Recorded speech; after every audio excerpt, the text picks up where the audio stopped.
Hey everybody, this is the current world record of the Elder Scrolls V Skyrim as of October 2015. And you'll notice at the start here we actually load a save to start the run. That's because there's a 8-minute unskippable intro that doesn't really add anything to the speedrun, so we just start from a save when you actually gain control. So right at the start here I actually do a quick save and quick load, which triggers an infinite sprint glitch that I'll be using for the majority of the game. And here I jump around Alduin's wing in order to get out of bounds, or sort of out of bounds, to skip the first area of Helgen really quickly. I can't just jump over the wall and leave because that would lead to a soft lock. And here I use quick save and quick load to skip over this character's dialogue, and then I jump to skip an animation of my bonds being cut. Then I grab a bowl and immediately clip out of bounds, jump on top of some walls, and run past stuff that you'd normally have to run around. And I grab a bucket for later. The rest of Helgen is just running through the level. So how the infinite sprint glitch works is basically when you quick save, let go of sprint and quick load, you trick the game into thinking that you're still sprinting, but also not actually sprinting. So you get the sprint speed, and you can't strafe, but you don't get the increased field of view, and you don't use any stamina, and you're able to jump. So doing that saves a ton of time throughout the run. And you'll notice there that I took out my fists, because it'll ready me for punching something in a little bit. And right now I pick up a helmet, which will come in handy very shortly with the glitch. Helgen has actually seen a lot of optimization over the past few years. It used to be done in like 2.5 minutes, and now it's 1.5. You'll notice I actually get a gold there, but I opened up the wrong split, so I'll be switching to none comparison.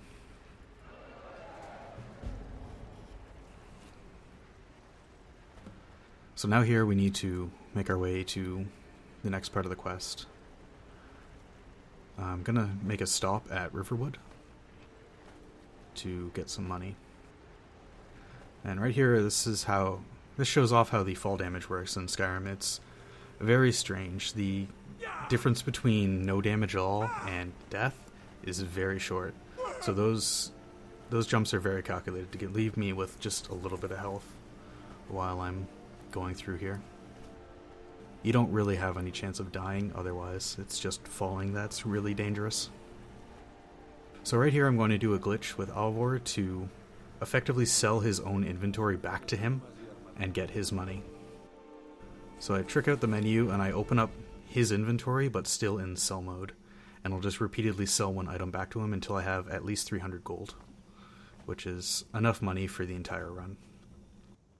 We used to have to find chests here and there and loot some dead bodies and things to get enough money. But in a couple seconds you can just use that glitch to get all the money that you need. Now next I need to make my way to Dragon's Reach in Whiterun in order to get a fast travel point for later. And instead of running all the way there, we can use a mechanic with the guards called guard warping, where if you get them to arrest you, they will warp you to the closest jail, and then you'll be set free. So I run up to this guard and punch him, and then immediately surrender, and then pay him the gold, pay him the 40 bounty, and I get transported directly to where I need to go. But I don't need to be here yet, so I fast travel back to the farm that I punched the guy at, and make my way to the carriage.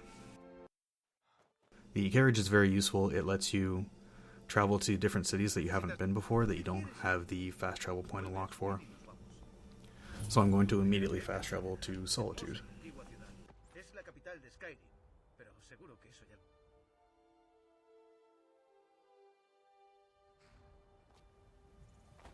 So if you're familiar with the main quest of Skyrim, you may be wondering why I'm already going to Solitude. Normally you don't come here for quite a while. It's like at least a few quests.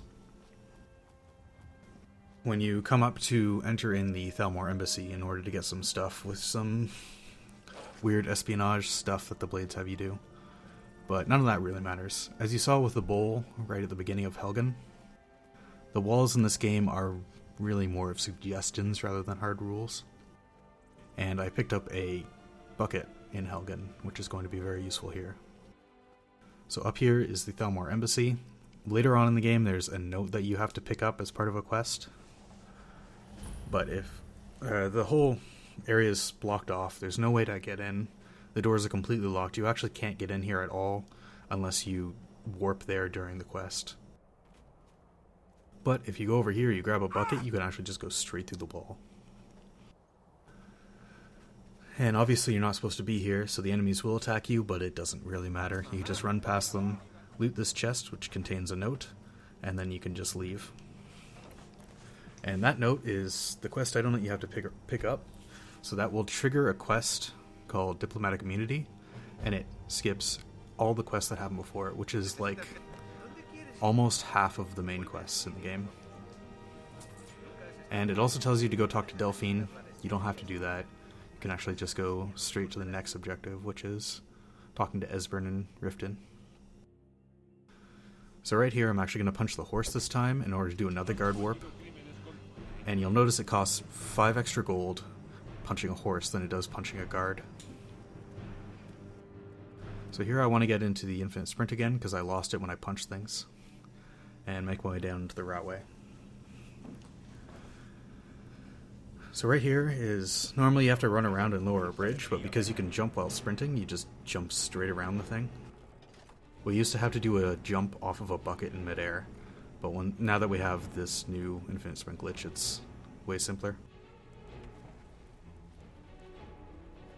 As I'm running through here, I'm actually going to grab a bucket while waiting for the door to open. And I'm going to place it down here before I go through this door. Basically, there is a way to clip where you place an item where you're going to appear after going through a load zone. And you'll spawn inside of the item, and it'll push you either through the ground or through a wall beside you. So here I just need to start up some dialogue with Esbern. And again, quick save, quick load to skip one dialogue line. And you have to wait for him to open the door, and there's no way to speed that up. So while I'm waiting for that, I'm going to place the bucket that I dropped into the exact spot where you up here. You have a little bit of time to place it, so it doesn't matter that I dropped it a little bit. So I wasted basically no time getting back as soon as he opened the door. So you notice that all the dialogue is in Spanish, and that's because Spanish is about 8 seconds faster overall in the speedrun. So all the characters will be speaking Spanish. It doesn't matter for the majority of the dialogue because you skip through it. So now that the bucket is placed, when I go through this door, it'll actually push me backwards through the door, and I'll drop out of bounds, and that'll teleport me back to the beginning area when I first entered that area, and I can immediately leave through the doorway and just make my way back out of the routeway. Normally just running through that short section takes like 20 or 25 seconds.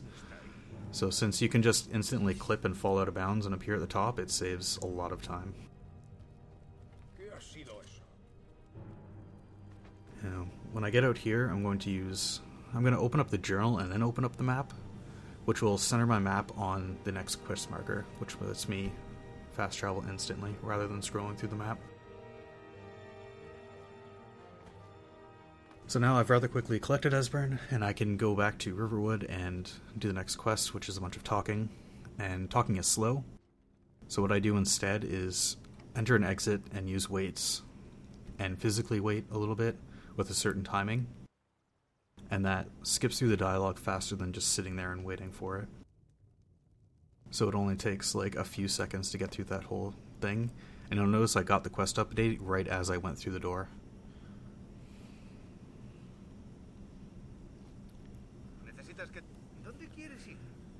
So the next section is just a bunch of running. I'm going to get the fast travel point for the next area that I need to do a quest in, but I'm not actually going to do that quest first. The majority of the plotline in Skyrim is linear, but there's one part that you can kind of do basically anywhere in the first half of the game. So I'm going to go and trigger the next part of this quest And then I'm going to leave while that's happening and go do a different quest. And then come back here.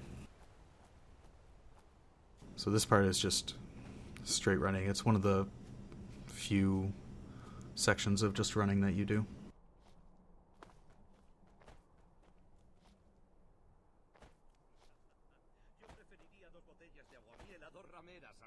There's actually a number of random things that can happen in this little stretch of road. So right there I just had some people just drinking beer. It's not very exciting. But you can have a ghost horse spawn, the headless horseman on his ghost horse. And he likes to glitch out and just kind of fly around the universe. It's kind of amazing to see. You can also have Maik the Liar, which is a staple of the Elder Scrolls game. So up here we actually have our first dragon, which is supposed to be like the fourth or something dragon that you see. We're going to ignore him completely. He's just going to go fight some Forsaken.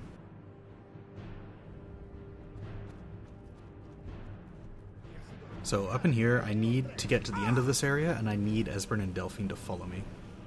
So I'm going to just let them stay there on their own, and I'm going to do some parkour to get over this puzzle. This puzzle normally lowers these bridges that you can run up, but it's really slow. You can just jump up instead. And then I'm going to fast travel away and back again, and that will manipulate Esbern and Delphine to appear up at this quest marker. You just have to use an extra weight and they'll appear. Now I trigger... I have to bump his dialogue. I trigger this door to start opening, and then I'm just going to leave and go on to the next part.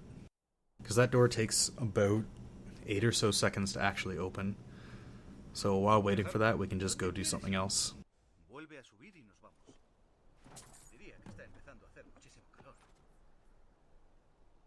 So the next thing I'm going to do is actually go get the Elder Scroll.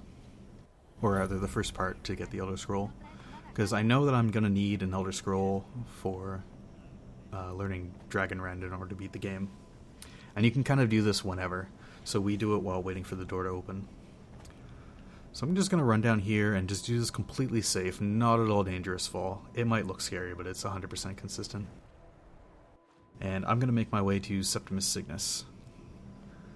He has an item that we need to get the Elder Scroll. And normally you have to talk to him, and he has really long conversations, says all these things that we don't really care about, and eventually he'll give you the item. But that's really slow. So instead what we're going to do is just run in and steal it from him. The sneak mechanics in Skyrim are not very well done. Sometimes, like, it says you're hidden, but you're not really, and it's really hard to manipulate the AI into not noticing you. So this strategy is basically just run in and try to steal it and hope for the best. And if not, then you just reload and try it again, and you just keep doing it until it works. In this run, it did not work very well. It took a number of attempts to actually get the item. And it's not really something I can control. His positioning is actually rather good here.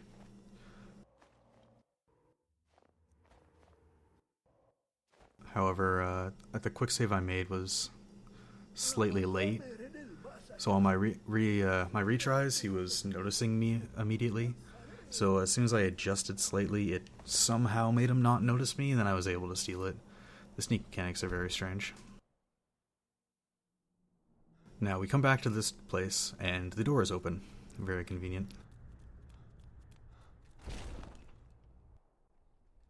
And now we get an important plot trigger, and we also get a very important item for beating the game. What I'm going to do here is pick up Dragonbane, and I'm going to place it inside of a chest, and then I'm going to equip it on both my hands while it's in the chest. So now I have Dragonbane equipped in both hands, but it's actually still inside the chest, and I don't actually have it on me. And then I'm just going to quickly skip over some dialogue with some quick save and quick loads, and sprinting into the character to interrupt their dialogue as well. And that skips over the rest of the conversation. It's normally like a 2-minute long conversation or something that you just quickly skip through. And now that I have the item from Septimus, I'm going to go get the Elder Scroll from the Tower of Mizark. I actually had to run around the companions there. The companions are not supposed to spawn right there, but occasionally they will glitch out and appear right in front of the stables, where they'll get in the way and try to talk to you and mess up your routes. But I just kind of took a little detour around to make sure they wouldn't talk to me. And now I just need to make my way to the Tower of Mizark. Normally, to get to the Elder Scroll, you have to go through one of a number of different dungeons in order to get down inside of this really large underground area called Blackreach. It actually looks really cool. It's a really neat area casually, and we completely skip it over in the speedrun. Because you go down through there, you run into the Tower of Mizark, you come up, and you get to the Elder Scroll. And once you do that, conveniently the devs place an exit that goes back outside to the surface of Skyrim, right where the Elder Scroll is. And that is normally locked. However, again, the walls in Skyrim are not exactly well made. And this one's special because we don't actually even need an item to get through. You can clip through the gates with a platter, but there's a corner of this building that I'm heading to that is especially poorly coated.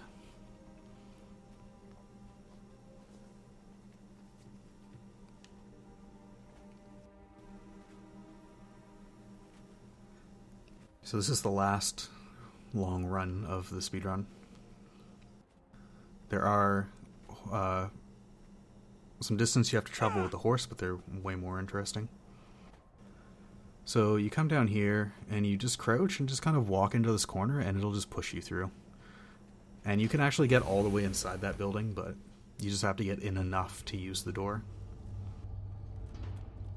And you're right here where the Elder Scroll is. So you use the item from Septimus. You do this incredibly taxing puzzle of hitting a button a few times. And then you'll have the Elder Scroll.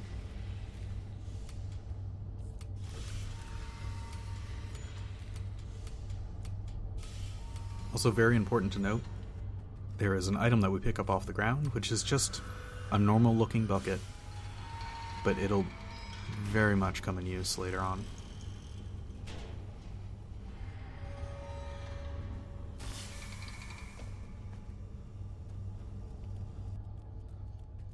So now that we have the Elder Scroll and we've found out about Dragonrend, the next thing to do is to go visit the Greybeards to try and learn Dragonrend. So I'm going to start by just stealing this horse, which is very simple. You just run up, crouch, and steal it. And now I need to get to about halfway up the Throat of the World, which is the tallest mountain in Skyrim. So I'm going to do a different glitch in order to get infinite sprint on the horse. Basically, if you're sprinting, you wait, let go of sprint, and let go. Or, you open up the wait menu, let go of sprint, and you confirm the wait. You'll get into infinite sprint. And then if you quick save, stop moving, quick load, then your sprint becomes completely unbreakable. And sprinting horses in Skyrim are pretty excellent. This one is actually kind of terrible. It took me a few tries, but eventually I got a horse that wants to just climb straight up the side of a cliff. It's totally intended. This is obviously a normal feature of Skyrim. This happens to everybody in their casual play, so the devs obviously intended that horses are supposed to be mountain goats in Skyrim. So going up this way skips walking the so-called, I think, 1,000 steps on the way to High Hrothgar. And instead we're just going to come up the side and get right to the ending of the staircase. Now, since we skipped a whole bunch of quests at the beginning with the Thalmor Embassy clip, the front doors of High Hrothgar are actually still locked, because we never got the quest that unlocks them. Fortunately, the back door is still open. So using our horse, we're just going to climb over this last little bit of mountain and just go around and over the walls and enter in the back door.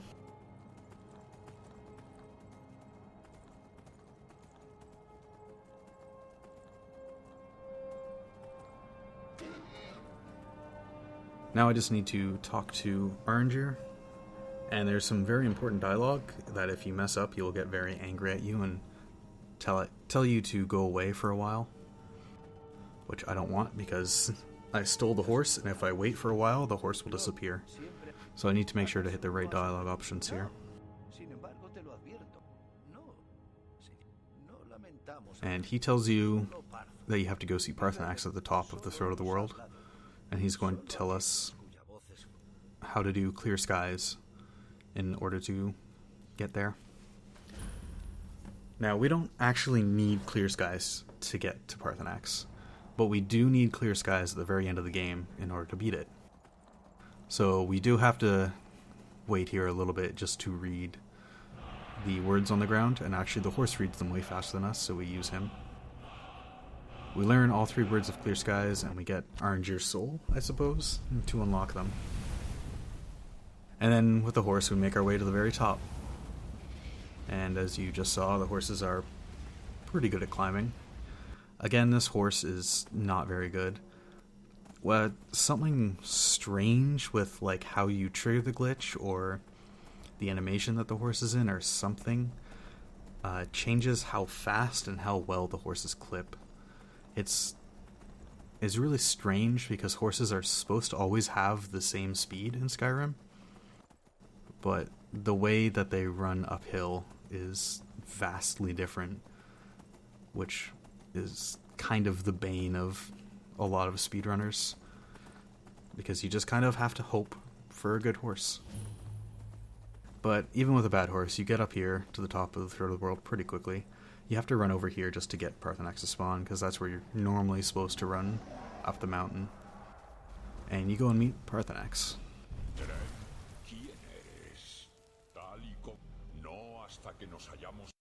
So you skip a little bit of his dialogue, and you use a wait here, which glitches out his shouting.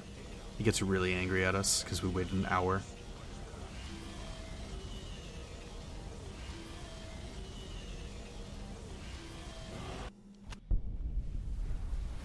But you need Fire Breath. Only just for this one little spot do you need it, but you still need it to beat the game. And then you go through a conversation with Parthenax, who tells you to go get an Elder Scroll. Luckily for us, we already have the Elder Scroll. So once we trigger the part of the conversation that gives you the quest to go get it, we can just immediately use the Elder Scroll.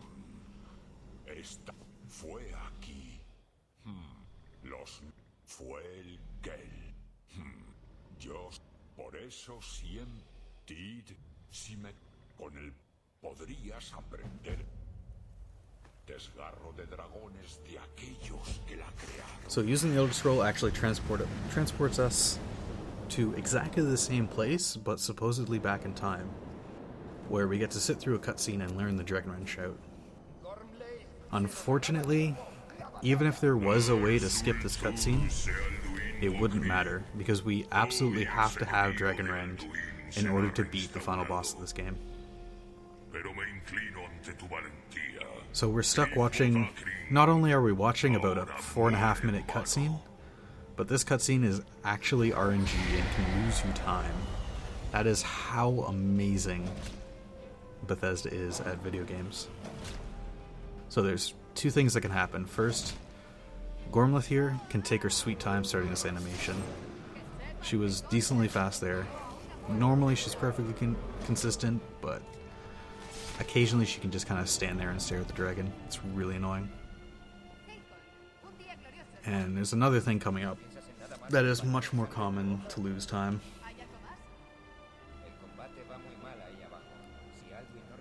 And for the longest time, people said that a softlock was actually possible in this cutscene, and I never believed them, because I figured it was just an older patch thing. I had never seen it before, until one day I finally saw a runner actually get a softlock in this cutscene. So not only does this cutscene regularly lose you time, it's possible to softlock inside of it, and it's completely unskippable.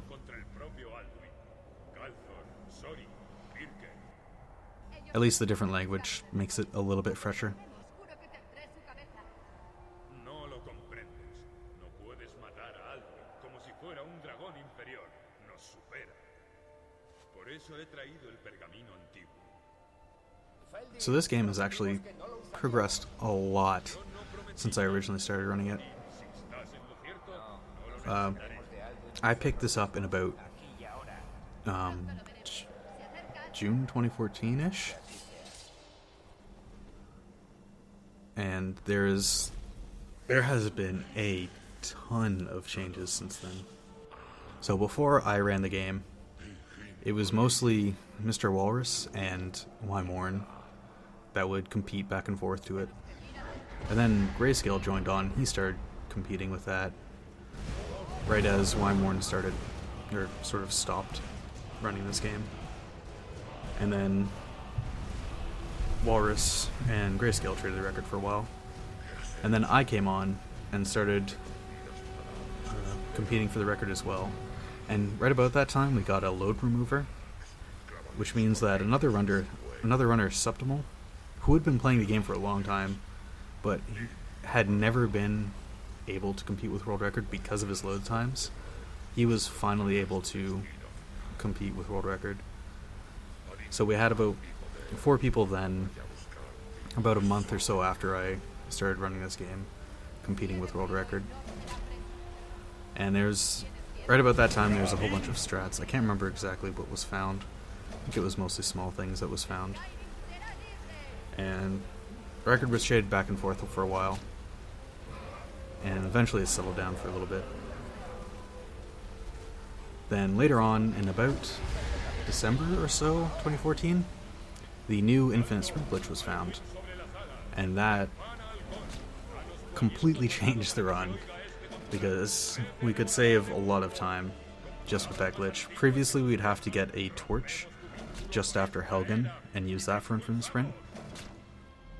So obviously Helgen was way slower, and just the torch didn't let you jump while sprinting, so it was a lot more annoying to go through. So that saved a ton of time. And then a few months after that, I believe, a runner named Nikage came and found a whole bunch of different glitches and stuff, like the vendor glitch that I did near the start. And he kind of brought on another revolution of strats and everything, and completely reignited the run again. And it is completely different than when I started. So, the cutscene is finished. We didn't lose any time during it, really. And now we have the fight with Alduin, and there's actually a glitch you can do to have infinite power attacks. Normally your power attacks are limited by your stamina, but you can kind of trick the game while you're dual wielding to just not use any stamina every time. And this fight, for the longest time, was the reason we played as Orc, even though it runs slower than High Elf. But now that we have a way to glitch Dragonbane and also use infinite power attacks, it's actually safe enough to use High Elf. So you just kind of power attack him over and over. You can shout at him to stagger so he won't attack, just to make it a little bit safer. And you beat him fairly easily.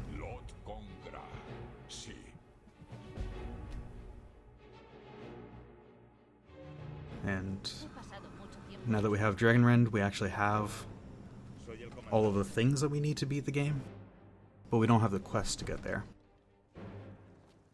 So the fastest way to get there is to convince this guy to use Dragon's Reach to capture a dragon, which will take us to the end area. But in order to do that, we need to convince the Imperials and Stormcloaks to come to a peace treaty. Because this guy doesn't want to capture a dragon while the whole war, the civil war in Skyrim is going on.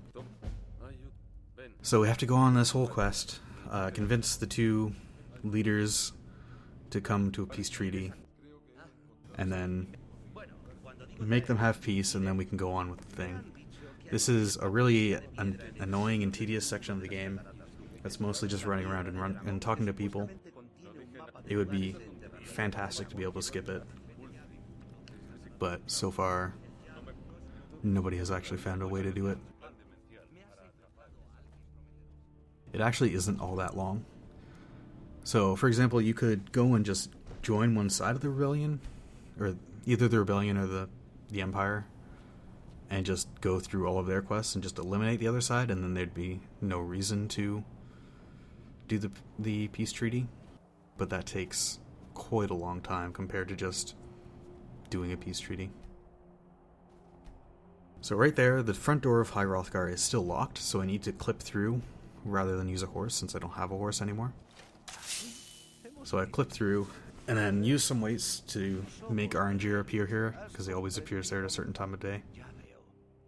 And then I talk to him enough to get the quest to advance and make my way to the first of two leaders that I need to convince. And I use a shout just to make a guard warp a little bit faster. And now I need to convince this guy to come make peace with his enemies. And in order to do that, you just kind of go, hey, you don't want to snub the Greybeards, that'd be bad. And that's all you have to do to convince him. He obviously doesn't care all that much about his cause.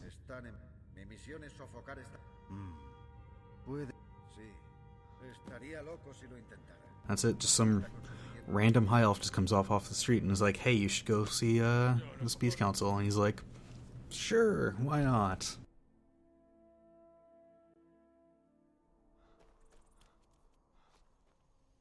And now we need to make our way to the other leader in Windhelm.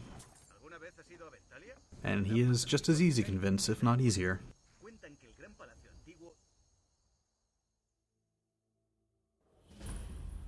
So exactly the same as the other place, gonna do a guard warp with a fire breath. And go talk to this leader. And in order to convince this leader, all we have to say is, well, the Empire leader is coming, therefore you should come too. And he's just like, alright, let's do it, let's make peace. I guess people in Skyrim just don't really care about their causes all that much.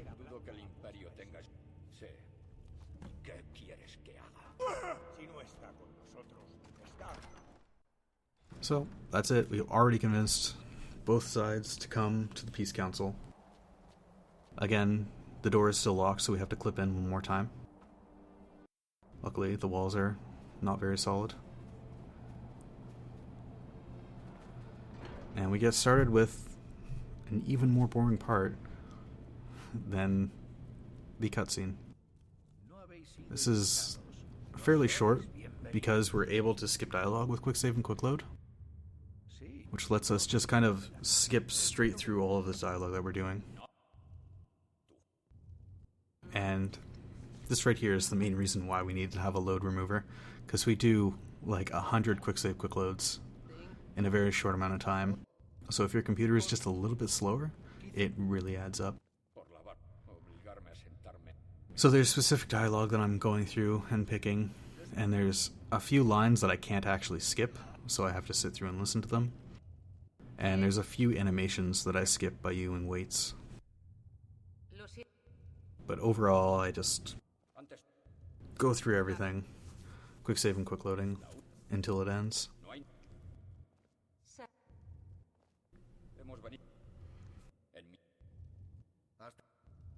So lately, on the world record front, Nakage, after he came in and found all these different things and routed a couple new categories, had a lot of fun, he ended up getting the world record, which I took back in like an hour or so.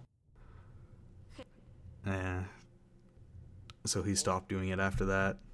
Mr. Walrus moved on into other games, and Grayscale kind of moved on to other things, but Sexual Tyrannosaurus, another runner, also from Canada, like me, came in and started running. So right now it's basically just us two actively fighting for the record. But we've we've done a lot of different categories and neat little things that have really kept this community alive. If it was just still working on any percent, it wouldn't really be all that interesting. But the great thing about this game is that not only is it so broken and so speedrunner friendly, it's also just got so many things that you can do. So we have any percent right here. We also have all guilds, which is a run that finishes the 4 guilds that you can join in the game. There's a new category, Oblivion Walker, that lets you collect all the Daedric artifacts. And even the really silly categories that we thought were just going to be a joke have been actually really good speedrunner competition. So while we were routing the Oblivion Walker, we came up with marriage percent, which is just get married as fast as possible. And it turns out that's a really good run. It's really short, it's under 5 minutes, and it's just pure execution. So that's the real reason why I love running this game. Even though I get really frustrated with any percent, it's just so much fun to see what kind of silly things you can come and do with this game.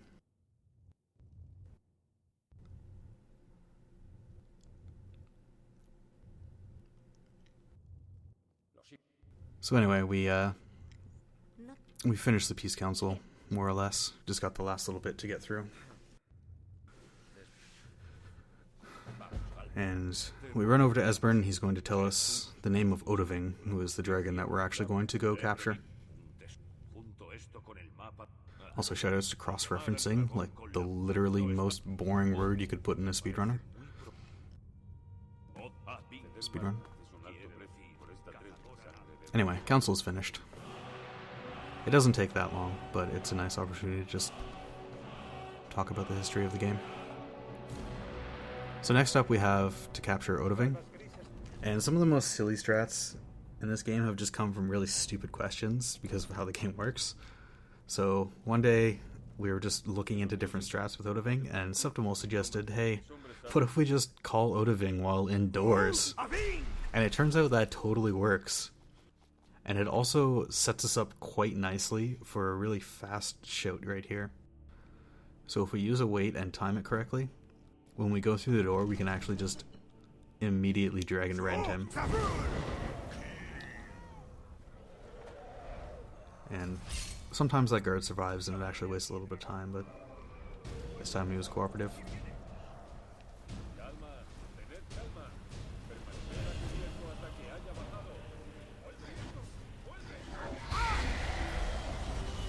So we actually just leave and come back, and that skips over the animation of Odoving being captured. Just like how it skipped the conversation way back in Riverwood. And now we need to just talk to him to trigger the quest to go to Skuldafn. And then we're going to release him and go there, and that is on to the last area of the game, or second last technically. So here we can actually have the courier come out and talk to us, which does not happen in this run. And then after agreeing to talk to him, you tab out and fast travel away. It'll actually skip the animation of getting on his back and flying off into the distance, which wastes quite a bit of time. And now we're in Skuldafn, which normally you have to go through a really long and dangerous dungeon and fight a whole bunch of people, and eventually you just get up at the top with the portal. But instead, we're going to use the bucket that we dropped, or that we picked up when we got the Elder Scroll, and we're just going to fly with it. Just fly straight up. Didn't quite make it all the way in this, but you can make it straight up to the next area. So just fly up with the bucket, and it skips over that dungeon entirely.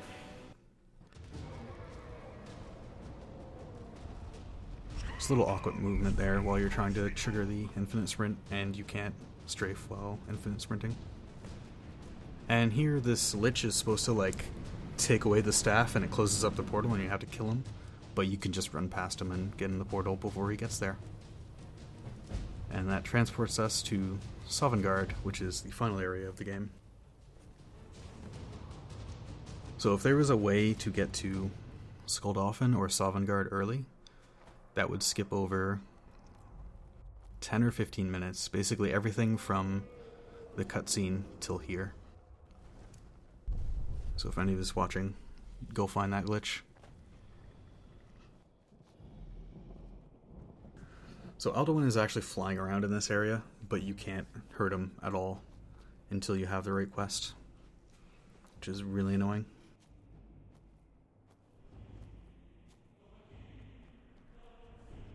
So instead we have the actual final boss of this game, which is soon. He blocks your way and tests your mettle against him. And he can actually very easily kill you if you miss that fire breath.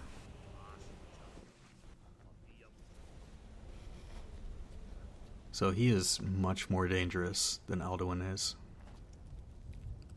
And if you try to just run past him, you'll just insta-die when you come close to the hall. Next we need to enlist the help of these ancient heroes, who we saw in the cutscene. And you go in and out of the door multiple times, which actually kind of speeds them up instead of having them slowly run up to where you fight Alduin.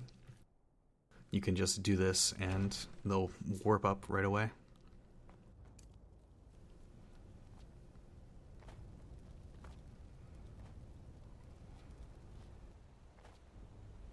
And we skip a little bit of dialogue, and this is the only reason why we absolutely need Clear Skies. In order to summon the final Alduin fight, we need to use Clear Skies here 3 times. And you have to wait in between shouts for Alduin to respawn some more mist.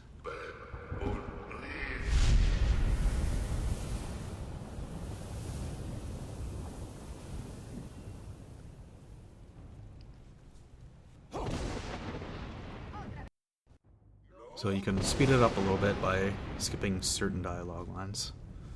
Other ones you don't have to skip.